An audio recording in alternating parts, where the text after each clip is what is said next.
Faster mother بن گئی ناظرین، وہ ان کی پالنے والی ماں بن گئیں۔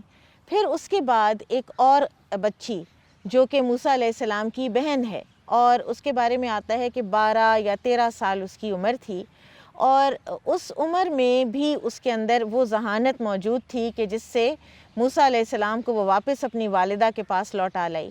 موسیٰ علیہ السلام کی والدہ کا دل اڑا جا رہا تھا غم سے اور فکر سے، اور ان کے دل میں موسیٰ علیہ السلام کے علاوہ اور کسی کا خیال نہیں آ رہا تھا۔ تو انہوں نے بیٹی کو کہا کہ تم اس تابوت کے ساتھ ساتھ چلو اور دیکھو کہ اس کو کون اٹھاتا ہے، اس کا کیا بنتا ہے۔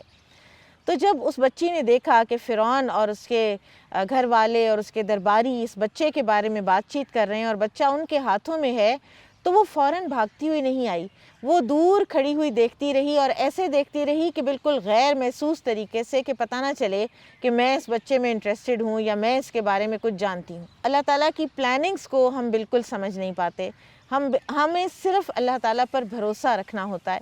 اور اللہ تعالیٰ نے اس وقت کیا کیا کہ اللہ تعالیٰ نے دودھ پلانے والیاں موسیٰ علیہ السلام پر حرام کر دیں، اور اس وقت اس بچی نے جب دیکھا تو اس نے موقع جانا اور اس نے جا کر کہا کہ میں بتاتی ہوں ایک گھر والے کہ جو اس کا بڑا اچھا سا خیال بھی رکھیں گے اور دودھ بھی پلائیں گے۔ اور اس طرح اس بچی کی ذہانت اور عقل مندی سے موسیٰ علیہ السلام اپنی والدہ کے پاس واپس پہنچ گئے۔ پھر ناظرین موسیٰ علیہ السلام فرعون کے دربار میں پلے، وہاں پر انہوں نے گھڑ سواری بھی سیکھی، وہاں پر وہ شہزادوں کی طرح رہے، اور اپنی ماں کی گود میں انہوں نے پرورش بھی پائی۔ اور جب وہ جوان ہوئے تو ان سے ایک خطا کے ساتھ ایک قبطی کا قتل ہو گیا، اور پھر وہ مصر سے نکلے، مصر سے نکل کر وہ مدین پہنچے، اور مدین میں جب وہ پہنچے ہیں تو اس وقت ان کی ایک بہت کیفیت جو ہے وہ بے سر و سامانی کی اور بے بسی کی تھی، اور ایسے میں انہوں نے دیکھا کہ 2 لڑکیاں ہیں اور وہ اپنی بکریوں کو روک کے کھڑی ہیں اور گھاٹ پر پانی نہیں پلا رہی۔ تو موسیٰ علیہ السلام کو یہ سین کچھ اچھا نہ لگا، ایک جو بیسک نیکی اور سلیم فطرت ہوتی ہے اس کے خلاف تھی یہ بات۔ تو موسیٰ علیہ السلام نے ان سے پوچھا کہ آپ یہاں پر ایسے کیوں کھڑی ہیں؟ تو انہوں نے کہا کہ یہ چرواہے جب چلے جائیں گے تو ہم پانی پلا سکتے ہیں۔ تو موسیٰ علیہ السلام نے اپنی تھکن، اپنی بھوک، اپنی فکریں سب ایک سائڈ پہ رکھ کر ان خواتین کی بکریوں کو پانی پلا دیا، اور ان کو واپس ان کی بکریاں دیں، اور آ کے درخت کے سائے تلے بیٹھ کے تو اللہ سبحانہ وتعالیٰ سے دعا کی، رب انی لما انزلت الی من خیر فقیر، کہ اے میرے رب آپ جو بھی خیر میری طرف نازل کریں گے میں اس کا محتاج ہوں۔ اور اس کے تھوڑی ہی دیر بعد ان لڑکیوں میں سے ایک حیا کے ساتھ چلتی ہوئی آئیں، اور انہوں نے کہا کہ میرے والد آپ کو بلا رہے ہیں، اور وہاں سے پھر موسیٰ علیہ السلام کی ان بچیوں میں سے ایک بچی سے شادی ہوئی۔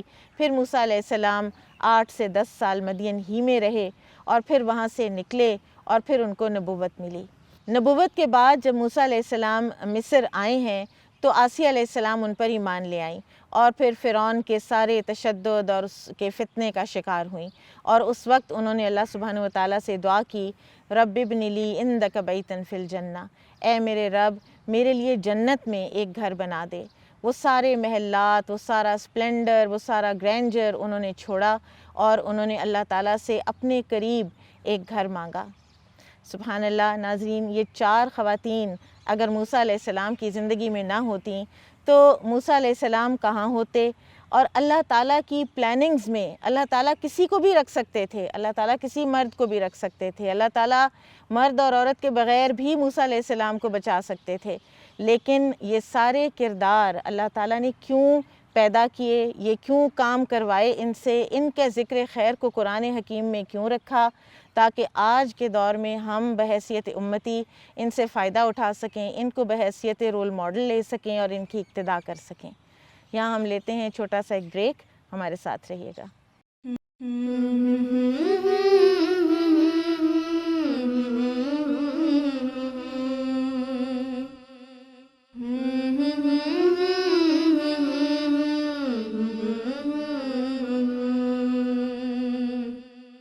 ویلکم بیک ناظرین، ہم بات کر رہے تھے موسیٰ علیہ السلام کی اور ان کی زندگی میں باہمت، باحوصلہ، سمجھدار خواتین کی۔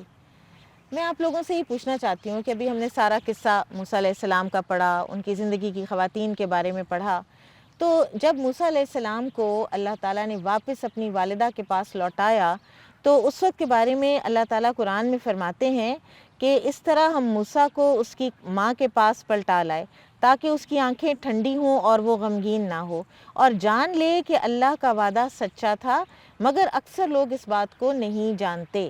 تو یہ اللہ تعالیٰ کے وعدے اہل ایمان کے لیے کیا کیا ہیں؟ قرآن میں کہاں کہاں اللہ کے وعدوں کا ذکر آیا ہے؟ کوئی آپ میں سے کچھ بتائے گا؟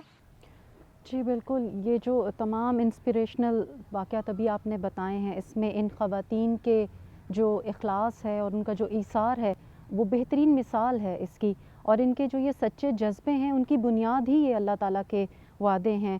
اور قرآن میں ہم دیکھتے ہیں کہ کتنی جگہوں پہ ہمیں اللہ تعالیٰ کے وعدہ کرتے ہوئے نظر آتے ہیں اور اس کو نبھاتے بھی ہیں۔ جیسے سورہ فاطر میں اللہ تعالیٰ ارشاد فرماتے ہیں کہ اے ایمان والو، اللہ تعالیٰ کا وعدہ برحق ہے لیکن دنیا کی زندگی تمہیں دھوکے میں نہ ڈالے۔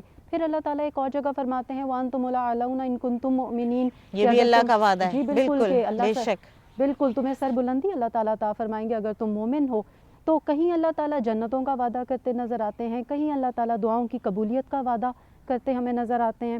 تو جب ہم ان خواتین کو دیکھتے ہیں، ان کا اپنے رب کے اوپر ایمان، ان کا فیتھ، ان کا اخلاص جو ہے وہ اتنا مضبوط اور مستحکم تھا کہ یہ تو بڑی سے بڑی اس سے آزمائش سے ٹکرا گئیں۔ اور پھر اس کے بعد ان کے سچے جذبوں میں جو ان کی پازیٹیو انرجی تھی، اس میں جو ایک بات نظر آتی ہے نا، وہ اللہ تعالیٰ سے کنیکٹیوٹی ہے، اور جس کے بارے میں جیسے سورہ ابراہیم میں بھی ارشاد ہوتا ہے لَإِن شَكَرْتُمْ لَأَزِيدَنَّكُمْ، another وعدہ، کہ ایک اگر اور وعدہ، جی بالکل نوازنے کا وعدہ ہے اور اس میں کنوکشن کی بات ہے۔ تو ان تم خواتین شکر کرو گے تو ہم تمہیں اور زیادہ دیں گے، یہ اللہ کا وعدہ ہے۔ بالکل، تو یہاں پہ جو کنوکشن ہے نا، یہ ان خواتین میں ٹرانسفر ہوئی ہے، اور جب ان خواتین نے اپنے اس مضبوط ارادے سے اپنی اولاد کی تربیت کی ہے تو وہاں سے یہ آگے پھر ان کی اولاد میں یعنی ہمارا اللہ تعالیٰ کے ساتھ جتنا مضبوط کنیکشن ہوگا اتنے اللہ تعالیٰ کے وعدے ہمارے لیے پورے ہوتے چلے جائیں گے۔ اور تبھی آپ دیکھیں حضرت موسیٰ علیہ السلام جیسے پھر پیغمبر پیدا ہوئے، تبھی یہ کوالٹیز ان کے اندر آئیں، اور انفارچونیٹلی آج کی ماؤں میں یہ چیزیں لیک ہوتی نظر آتی ہیں۔ اسی لیے پھر جب وہ ریزلٹس نہیں نکلتے تو ہم اللہ تعالیٰ سے نعوذ باللہ پھر بدگمان ہونے لگ جاتے ہیں، حالانکہ ہمارے اینڈ پر پرابلم ہوتی ہے۔ اور آج کی جو یوتھ ہے وہ اسی وجہ سے کنفیوژن کا شکار ہے۔ آج بھی اگر ہم اللہ کے وعدوں پہ اس طرح یقین کر کے اپنی بچوں کی براٹ اپ کریں تو کیوں نہیں اللہ اپنا وعدہ پورا کرے گا، ماؤں کے دلوں کو سکون بھی عطا کرے گا۔ ان اللہ لا یخلف المیعاد، اللہ تعالیٰ تو وعدے کی خلاف ورزی کرتے ہی نہیں ہے۔ ایک اور وعدہ مجھے اللہ تعالیٰ کا یاد آ رہا ہے، لأغلبن انا ورسلی، البتہ ضرور میں ہی غالب رہوں گا اور میرے رسول، یہ بھی اللہ تعالیٰ کا وعدہ ہے۔ بارک اللہ فیکم، بہت شکریہ آپ کا۔ اچھا، اور کوئی موسیٰ علیہ السلام کے جو آگے جوانی کے وقت کا کوئی واقعہ، کوئی بات کسی نے آپ کو ریفلیکشن پر اٹھایا ہو؟ آپا، مجھے جو چیز بہت اس وقت سرپرائزنگ لگ رہی ہے، اور پہلے میری اٹینشن شاید اس پہ نہیں گئی، جب موسیٰ علیہ السلام سے قبطی کا قتل ہوا تو the first thing that he did، جیسے کہ سورہ قصص میں اللہ سبحانہ تعالیٰ کا فرمان ہے کہ موسیٰ علیہ السلام نے فرمایا ربی انی ظلمت نفسی فاغفر لی، کہ اللہ میں نے اپنی ذات پر ظلم کیا، مجھے بخش دے۔ تو اللہ سے معافی مانگی، اللہ سے رجوع کیا، حالانکہ ان کی اپبرنگنگ تو فرعون کے دربار میں، اس کے محل میں ہوئی تھی، ایک شرکیہ انوائرمنٹ میں، ماحول میں انہوں نے پرورش اللہ کا کرائی کوئی تھی، تصور وہاں تو تھا نہیں۔ بے شک۔ تو پھر یہ انڈیڈ ان کی موسیٰ ہی کی تربیت تھی جو کہ وہاں پر کاؤنٹ کی، کیونکہ وہ صحیح عقیدے پہ تھیں، درست عقیدے پر تھیں، اور اللہ سبحانہ تعالیٰ سے اسٹرانگ کنیکشن بھی رکھتی تھیں۔ اور دوسرا یہ کہ انہوں نے پھر موسیٰ علیہ السلام کی تربیت میں وہ ساری چیزیں انکلکیٹ کی۔ اور مجھے آج کل کے تناظر میں یہ چیز کہ ہم یہ گلہ کرتے ہیں کہ آج کل ماحول بہت خراب ہے، ہمارے بچے دین سے دور ہیں، ان کو اللہ کی پہچان نہیں ہے، مجھے وہاں پر نبی کریم صلی اللہ علیہ وسلم کی حدیث ذہن میں آ رہی تھی کہ تم میں سے ہر ایک رائی ہے جس سے اس کی رعیت کے بارے میں سوال کیا جائے گا۔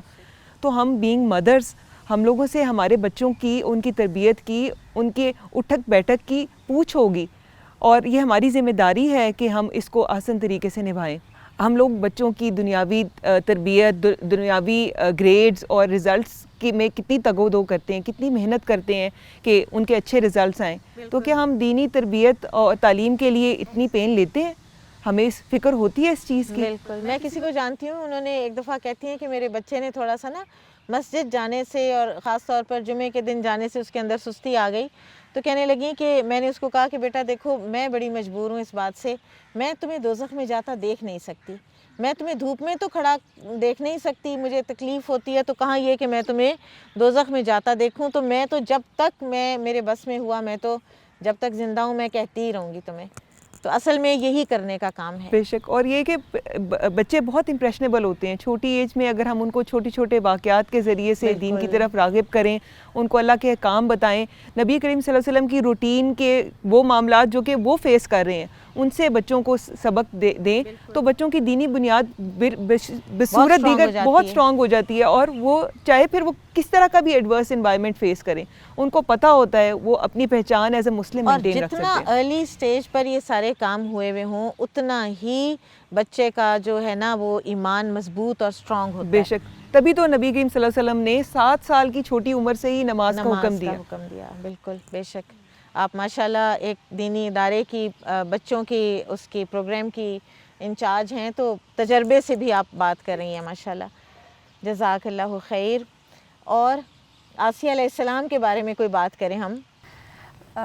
بہت ہی ایک سوچ میرے ذہن میں جو میں نے کبھی اس سے پہلے نہیں سوچی تھی، کہ اس موقع پر حضرت آسیہ نے جب وہ بیبی اٹھایا، حضرت موسیٰ کو اٹھایا ہے بیبی کو، اور انہوں نے کہا کہ یہ ہماری آنکھوں کی ٹھنڈک بنے گا۔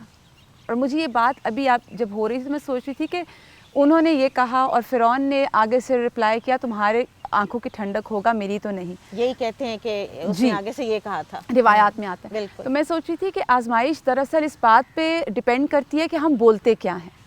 صحیح۔ اس وقت اس خاتون کا ایک جملہ، ان خاتون کا ایک سینٹنس تھا، اس نے ان کا ذکر قرآن میں رکھ دیا، اللہ سبحانہ تعالیٰ نے، اور وہ اللہ سے اچھا گمان، جی، اور فرعون پھر وہ آپ دیکھ لیں کہ اس کا انجام کیا ہے۔ اور سیکنڈلی میں سوچ رہی تھی اس سے مجھے جو سیکھنے کی بات لگی، اور وہ یہ کہ ہمیں ہر لمحہ پازیٹیو سوچ اور پازیٹیو سٹروک سے کام لینا ہے، یعنی ہم جب بولیں تو ہم پازیٹیو بولیں۔ اور اس میں ہمیں سب سے زیادہ، جیسے ابھی یہ بچوں کی بات کر رہی تھی، میں سوچ رہی تھی کہ ماؤں کو اس کے اوپر بھی کام کرنے کی بہت ضرورت ہے کہ ہم اپنے بچوں کے ساتھ پازیٹیو ڈیلنگ کریں، اچھی بات منہ سے نکالیں۔ رزلٹ برا آیا ہے تو کہنا ہے کہ مجھے تو پتا تھا تم نے فیل ہونا ہے، یہ بات نہیں کرنی چاہیے۔ بالکل بالکل۔ اور آپ دیکھیں اچھا اگلی دفعہ بہتر آ جائے گا۔ اور اس میں جو ان کے اندر کوالٹیز ہوتی ہیں ہم ان کو بھی ڈیمیج کر دیتے ہیں۔ رسول اللہ صلی اللہ علیہ وسلم کی سنت سے ہمیں کیا ملتا ہے کہ آپ نے دین کے دشمنوں سے وہ کام کروائے، صرف پازیٹیو باتیں تھیں نا۔ آپ دیکھیں کہ اللہ کے رسول صلی اللہ علیہ وسلم نے اتنی پیاری گفتگو ملتی ہے سنت سے، اور اس سنت میں ہمیں یہ سیکھنے کو ملتا ہے کہ ہم لوگوں کے اندر سے اچھی عادات کو باہر نکالیں۔ کوئی ایگزامپل دیں گی نبی صلی اللہ علیہ وسلم؟ مجھے تو بہت خوبصورت جو میرے دل کو بہت ہی پیاری لگتی ہے وہ سفر طائف۔ ایک تو کہ طائف کے سفر میں آپ صلی اللہ علیہ وسلم کے ساتھ کتنا برا سلوک ہوا تھا، آپ نبی تھے، بہت پینفل، اور کتنا پینفل تھا، اور اس وقت جب فرشتہ آ رہا ہے اور آپ معزز ترین انسان تھے، اور ان کے ساتھ جب ہو رہا ہے وہ آفر کر رہا ہے کہ آپ حکم دیں، میں 2 پہاڑوں کے درمیان پیس کے رکھ دوں گا ان کو، اور اللہ کے رسول وہاں پہ کیا کہہ رہے ہیں؟ نہیں ہو سکتا ہے، رسول اللہ صلی اللہ علیہ وسلم نے کہا کہ ہو سکتا ہے کہ ان کی نسلوں میں سے کوئی ایسا آئے جو کہ یہ مسلمان ہو جائیں، اور پھر دیکھیے کہ وہ چند سالوں میں ہو گئے مسلمان۔ محمد بن قاسم بھی تو انہی کی نسل میں سے، اور پھر دیکھیے کہاں سے اب ہمارے تک جو دین آیا اس انڈو پاک میں، وہ اس سے ایک پازیٹیو جملہ تھا، اور وہ یہاں تک ایک پازیٹیو بات کرنی چاہیے۔ جی واقعی بالکل پازیٹیو بات کرنی چاہیے، اچھی بات کرنی چاہیے، خوش گمانی رکھنی چاہیے۔ نیگیٹیوٹی اور وہم کی باتیں اور صرف پیسمسٹک ایک ایٹیچیوڈ جو ہے وہ انسان کو خود کو بھی تکلیف دیتا ہے اور اس کا انجام کار بھی کوئی اچھا نہیں ہوتا۔ اور اس میں وہ ایک حدیث آتی ہے نا آپا کہ تم مومن ہو نہیں سکتے جب تک تم اپنے دوسرے مومن کے لیے وہ نہ چاہو جو تم اپنے لیے چاہتے ہو۔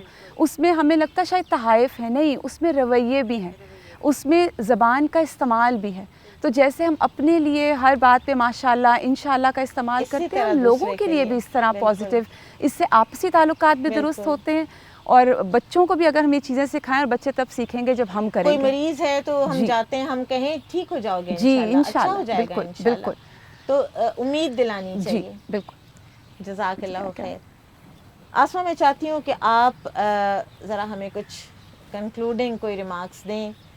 مجھے تو ان کی بات اتنی خوبصورت لگی ہے پازیٹیو باتیں کہنے اور سوچنے کے حوالے سے، کہ اس قرآنی قصے کو جب بھی میں دیکھتی ہوں تو مجھے اس میں 2 دعائیں بہت خوبصورت لگتی ہیں.